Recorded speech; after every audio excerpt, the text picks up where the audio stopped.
What is going on, everyone? Today on the Volvo, I'm going to be telling you some of the things to expect to go wrong or break, or when you're buying one to look out for on an S60R on high mileage.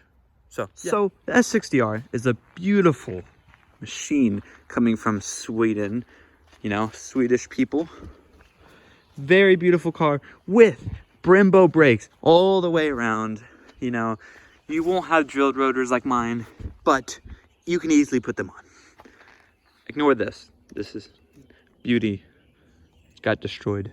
But very beautiful car. And I'm going to be going over some of the small things and big things you should be expecting on an S60R with high mileage. I'm not talking about low mileage because most of the low mileage ones will be pretty good. So yeah, let's get into it. So let's get into the bigger things first, right? We want to get into bigger things. So the biggest thing to expect with S60Rs, this is a hit and miss situation. Not everybody experiences this problem, but it happened to me and it's happened to other people on the forums. So biggest one is downpipes going bad. This is a little severe compared to what you will probably happen to you, but let's just say the flex pipes connecting to the downpipe don't usually like to hold up over a certain amount of miles. Usually when you hit around 160,000, stuff like this can start happening. Okay, stuff is old. This car is kind of old, and this is what happens. So the best thing you can do is buy a new downpipe. Never try to cut stuff and re-weld new piping. You may think that's a clean decision. That's what I thought. That's why I'm bringing that up. But do not do that. This pipe's very old. It's better just to buy a new one.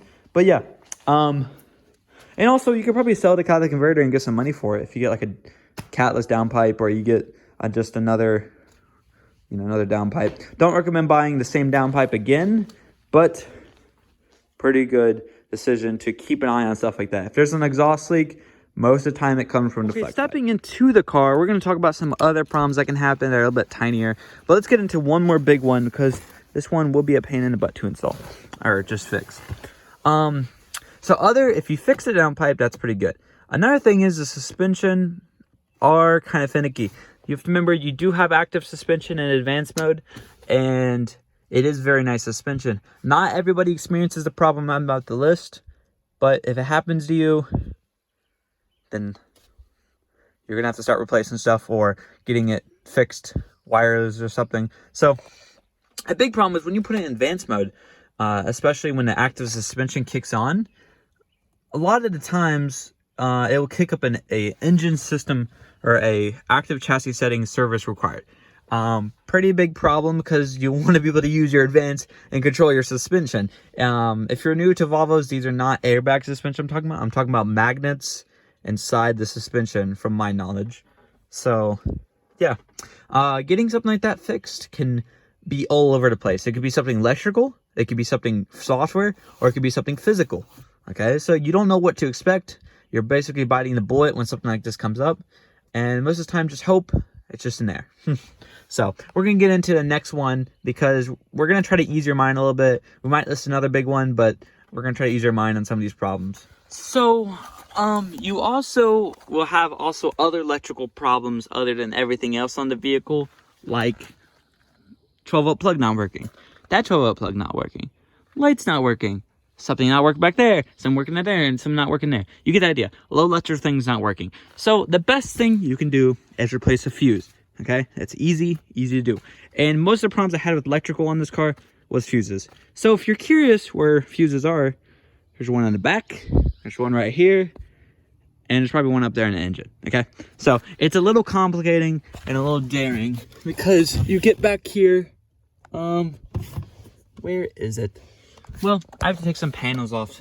Oh, it's right here. My bad. I'm dumb. But if you come right here, this is where the fuses are. Not many. Don't be scared of it. It's not even that bad. But basically, fuses right there. That's where you got controls interior. And you can search up little instruction manuals and search up basically all the fuse layouts and get all the information there. And it should be pretty easy fixes. So another problem with these cars is they also have a lot of end wires. So wire goes through one box controlling one component of the car, and then it goes to another component coming off of that. What I mean is there's loops in these cars. Every car has a loop. Every car will have a loop of some kind in their cars. So if you cut the airbag off your Toyota Camry, you would know from my experience, from my account.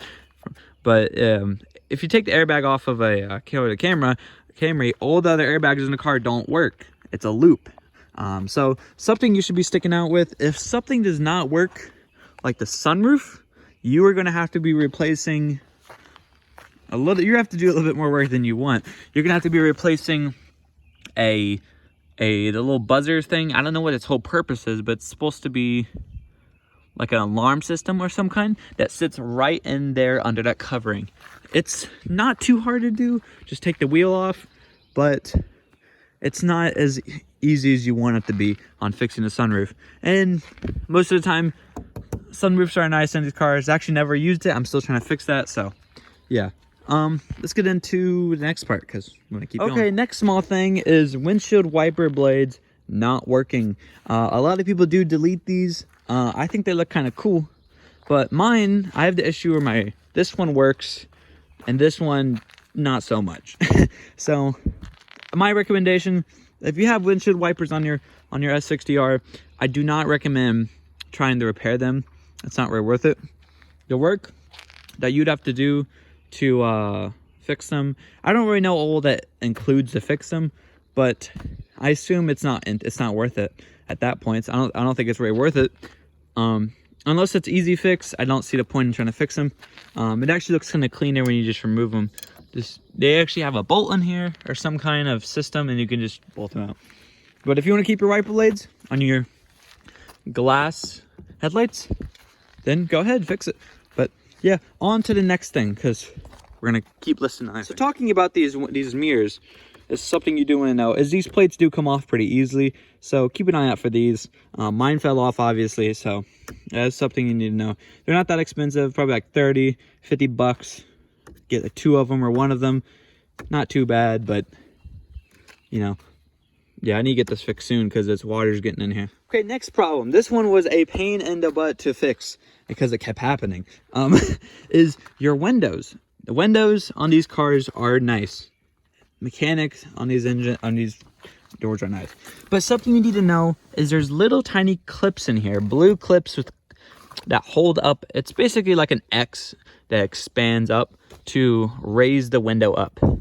And a big problem, especially happened to me in the colder weather. I don't know if that had anything to do with it, but these windows like to fall off the rails, and especially on higher mileage cars, or especially when they've been sitting for a while and the window's not been up and down many times for a while. What likes to happen is these little plastic clips behind the door here in the frame like to seize up, and boom, window falls off the rails. So it can be pretty bad, especially in my case, it was snowing. And when it was raining, it's pretty bad. The best thing you can do in the situation is replace the blue clips, the blue rail sliders. That's the best thing you can do. Don't try to jerry rig. Nothing on German cars you should try to jerry rig, because that is when stuff goes bad.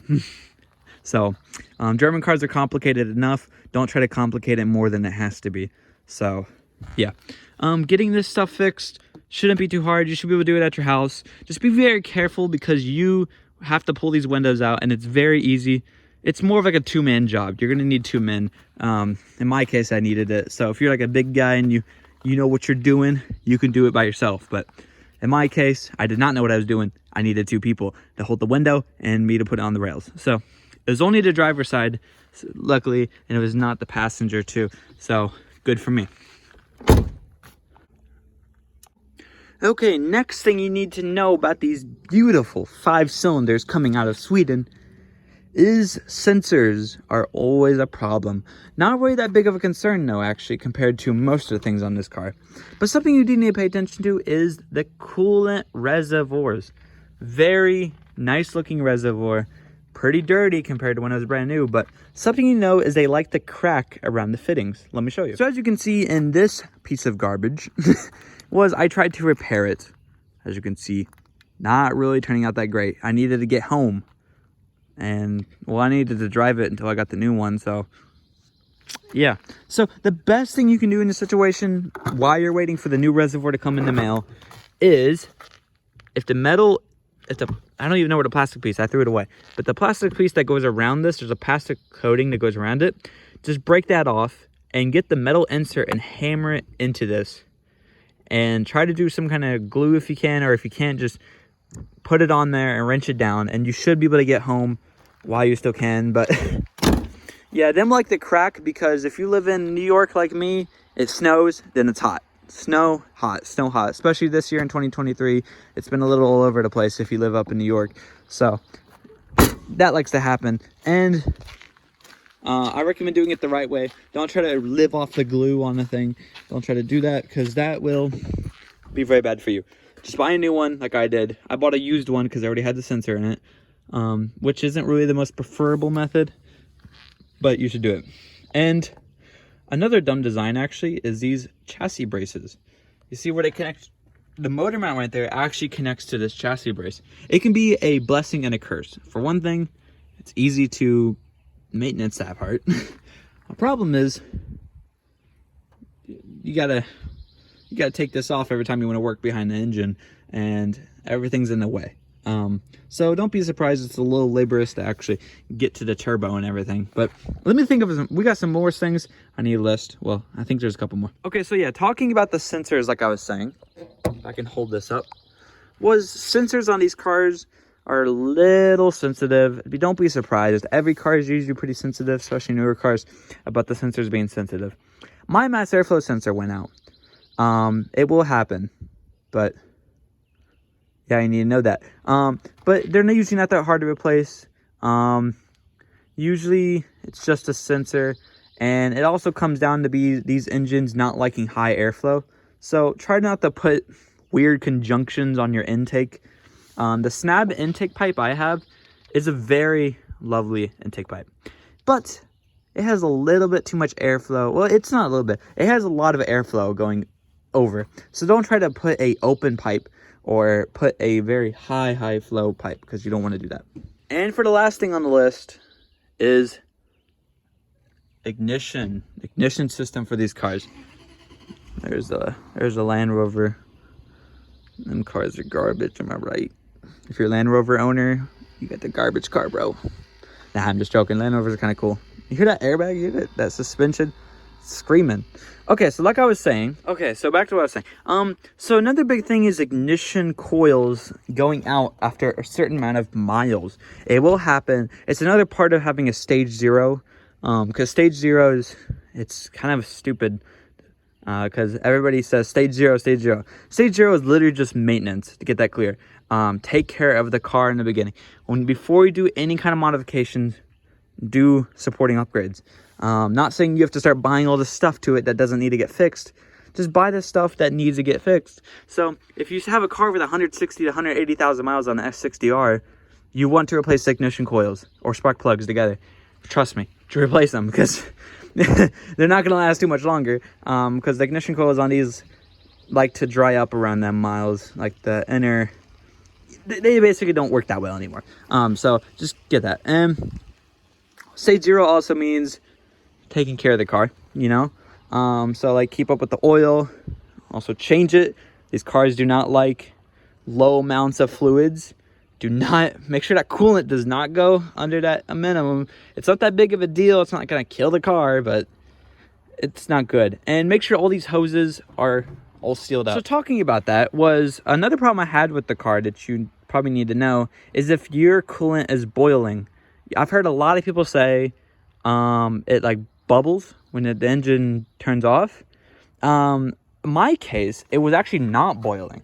So your water, the way coolant works, and water and your coolant works, is when there's a vacuum or like a very high compression. It's the same way when pipes in your house are pressurized, it's harder for them to freeze. It's pretty much the same thing for this. They don't boil as easily. So yeah, your coolant can boil if there's an open water to it. So if you ever open up that reservoir whenever your engine is really hot after you're driving it, it will probably try to overflow because it's very hot and you just released air to it. And also, it's probably blowing up from the lines because you're letting air in. But another, it's a pretty good point because you can boil it. And what happens is this little hose right there likes to leak. Not for everyone. It's a pretty rare case. And also, it likes to break down the fitting like I showed you. So, yeah. And then the oil, I've never had much oil leaks. I've never heard anything about oil leaks, but it can happen. Anything can happen. So, that is the end of this video. And I'm sorry if you don't like what I said for some things. If some stuff doesn't make sense, some stuff probably won't because I'm a beginner in the S60R and Swedish cars. So, but in my case, this is some of the stuff I experienced when I'm repairing this car. And this is just some of the stuff that I've gone through. So, if I didn't list something or if this was helpful, please leave a like and leave a comment for something I missed out, because we're trying to help people out with buying these cars, and we're trying to get more people to buy Swedish and German cars. And this is one of them cars where I would love if someone owned one, because they're very solid German or Swedish cars. Very nice cars. I love these cars. Definitely pick this over an Audi, as in sportiness. I mean, I don't remember Audis being that much sporty unless you get higher end models. But if you want that beautiful 5-cylinder but don't want to break the bank on an RS3 or something, then the Volvo. And I'm not saying the Volvo is the low bottom of the barrel. I'm just saying she's just a little bit more sensitive, and she's not as power hungry as the RS3 out of the box. But if you start doing some simple bolt-ons, you know, get a little tune on it, stage 2, this thing will rip. So yeah, these cars are cool, and I'm happy to keep you guys on the journey with the rest of this car and the build.